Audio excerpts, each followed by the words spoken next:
Welcome to SS news. నేను మీ Sirisha.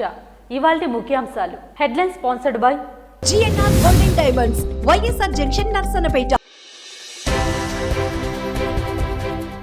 December 8 నాటికి 2047 Telangana vision document సిద్ధం చేస్తున్నట్లు సీఎం రేవంత్ రెడ్డి వెల్లడి. బగ్గుమన్న ఇరు వర్గాల మధ్య ఘర్షణ. శ్రీకాకుళం జిల్లా డొంకూరు సముద్ర తీర గ్రామంలో బగ్గుమన్న ఇరు వర్గాల మధ్య ఘర్షణలో ముగ్గురు పరిస్థితి విషమం. బీహార్ ఎన్నికల్లో ఎన్డీఏ ఘన విజయం సాధించిన సందర్భంగా జిల్లా పార్టీ కార్యాలయంలో విజయోత్సవ వేడుకలు. రానున్న రోజుల్లో మరిన్ని విజయాలు ఎన్డీఏ ప్రభుత్వం సాధిస్తుంది అనడంలో ఎటువంటి అతిశయోక్తి లేదని జిల్లా అధ్యక్షులు సిరిపురం తేజేశ్వరరావు వెల్లడి.